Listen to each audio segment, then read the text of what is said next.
Mysterious Incident of the Dog in the Night Time, Chapter 53. Mother died 2 weeks later.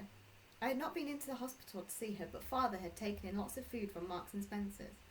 He said that she had been looking okay and seemed to be getting better. She sent me lots of love and had my get well card on the table beside her bed.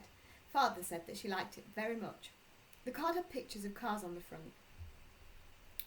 It had 9 cars. I did it with Mrs. Peters at school, who does art, and it was like a lino cut, which is where you draw a picture on a piece of lino and Mrs. Peters cuts around the picture with a Stanley knife, and then you put ink on the lino and press it onto the paper, which is why all the cars looked the same, because I did one car and pressed it onto the paper 9 times. And it was Mrs. Peters' idea to do lots of cars, which I liked, and I coloured all the cars in red paint to make it a super good day for Mother. Father said that she died of a heart attack and it wasn't expected. I said, "What kind of heart attack?" because I was surprised. Mother was only 38 years old, and heart attacks usually happen to older people. And Mother was very active and rode a bicycle and ate food which was healthy and high in fibre and low in saturated fat, like chicken and vegetables and muesli.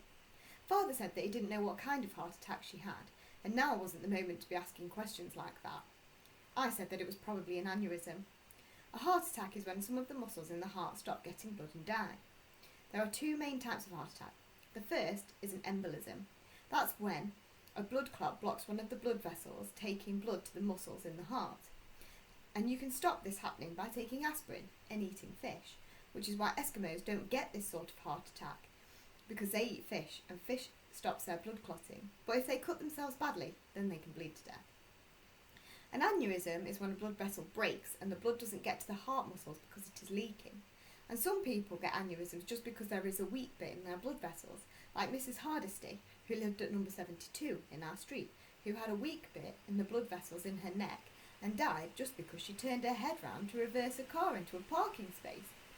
On the other hand, it could have been an embolism, because your blood clots much more easily when you are lying down for a long time, like when you are in hospital. Father said, "I'm sorry, Christopher, I'm really sorry."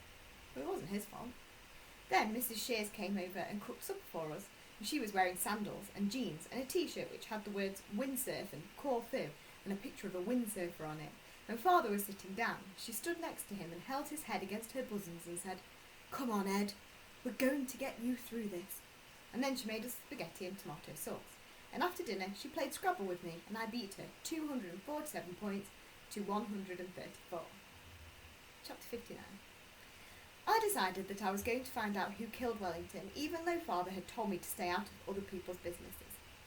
This is because I do not always do what I am told, and this is because when people tell you what to do, it's usually confusing and does not make sense. For example, people often say, "Be quiet," but they don't tell you how long to be quiet for. Or you see a sign which says, "Keep off the grass," but it should say, "Keep off the grass around this sign," or "Keep off all the grass in this park," because there is lots of grass you are allowed to walk on. Also, people break rules all the time. For example, Father often drives at over 30 miles per hour in a 30 mile per hour zone, and sometimes he drives when he has been drinking, and often he doesn't wear his seatbelt when he is driving in his van. And in the Bible it said, "Thou shalt not kill," but there were the Crusades and 2 world wars and Gulf War, and there were Christians killing people in all of them. Also, I don't know what Father means when he says stay out of other people's business, because I do not know what he means by other people's business, because I do lots of things with other people at school and in the shop and on the bus, and his job is going into other people's houses and fixing their boilers and their heating, and all of those things are in other people's business. Siobhan understands. When she tells me not to do something, she tells me exactly what it is that I'm not allowed to do, and I like this. For example, she once said, "You must never punch Sarah or hit her in any way, Christopher, even if she hits you first. If she does hit you again, move away from her and stand still and count from 1 to 50, then come and tell me what she's done. Or tell one of the other members of staff what she's done." Or, for example, she once said, "If you want to go on the swings and there are already people on the swings, you must never push them off. You must ask them if you can have a go, and then you must wait until they have finished. But when other people tell you what you can't do, they don't do it like this. So I decide for myself what I'm going to do and what I'm not going to do." That evening I went round to Mrs. Shears' house and knocked at the door and waited for her to answer it. When she opened the door, she was holding a mug of tea and was wearing sheepskin slippers. And she had been watching a quiz programme on the television because there was a television on and I could hear someone saying, the capital of Venezuela is A. Maracas, B. Caracas, C. Bogota, or D. Georgetown. And I knew that it was Caracas. She said, Christopher, I really don't think I want to see you right now. I said, I didn't kill Wellington. And she replied, what are you doing here?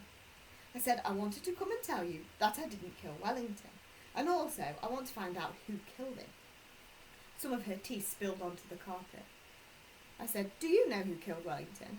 She didn't answer my question. She just said, goodbye, Christopher, and closed the door.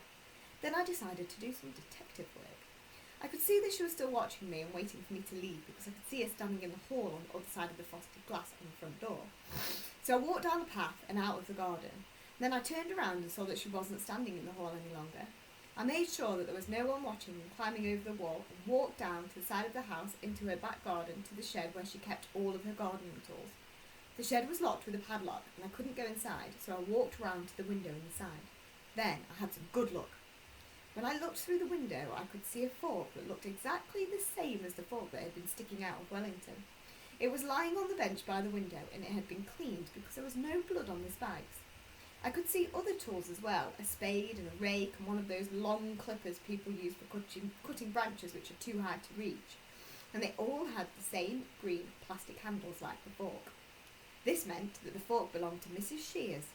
Either that or it was a red herring, which is a clue which makes you come to a wrong conclusion, or something which looks like a clue but it isn't. I wondered if Mrs. Shears had killed Wellington herself. But if she had killed Wellington herself, why did she come out of the house shouting, what in God's name have you done to my dog? I thought that Mrs. Shears probably didn't kill Wellington, but whoever had killed him had probably killed him with Mrs. Shears's fork. And the shed was locked. This meant that it was someone who had the key to Mrs. Shears' shed, or that she had left it unlocked, or that she had left her fork lying around the garden. I heard a noise and turned round and saw Mrs. Shears standing on the lawn looking at me. I said, I came to see if the fork was in the shed. And she said, if you don't go now, I will call the police again. So I went home. When I got home, I said hello to Father and went upstairs and fed Toby, my rat, and felt happy because I was being a detective and finding things out. Chapter 61. Mrs. Forbes at school said that when Mother died, she had gone to heaven. This was because Mrs. Forbes is very old and she believes in heaven. She wears tracksuit trousers because she says that they are more comfortable than normal trousers, and one of her legs is very slightly shorter than the other one because of an accident on a motorbike. But when Mother died, she didn't go to heaven because heaven doesn't exist. Mrs. Peters' husband is a vicar called the Reverend Peters, and he comes to our school sometimes to talk to us, and I asked him where heaven was, and he said, it's not in our universe, it's another kind of place altogether. The Reverend Peters makes a funny ticking noise with his tongue sometimes when he is thinking, and he smokes cigarettes, and you can smell them on his breath, and I don't like this. I said that there wasn't anything outside the universe, and there wasn't another kind of place altogether, except that there might be if you went through a black hole. But a black hole is what is called a singularity, which means it is impossible to find out what is on the other side because the gravity of a black hole is so big that even an electromagnetic waves like light can't get out of it. And electromagnetic waves are how we get information about things which are far away. And if heaven was on the other side of a black hole, dead people would have to be fired into space like on rockets to get there. And they aren't. Or people would notice. I think people believe in heaven because they don't like the idea of dying, because they want to carry on living, and they don't like the idea that other people will move into their house and put their things in the rubbish. The Reverend Peter said, well, when I say that heaven is outside the universe, it's really just a manner of speaking. I suppose what it really means is that they are with God. And I replied, but where is God? And the Reverend Peter said that we should talk about this on another day when he had more time. What actually happens when you die is that your brain starts working and your body rots, like Rabbit did when he died. We buried him in the earth at the bottom of the garden, and all his molecules were broken down into other molecules, and they went into the earth and were eaten by worms, and went into the plants.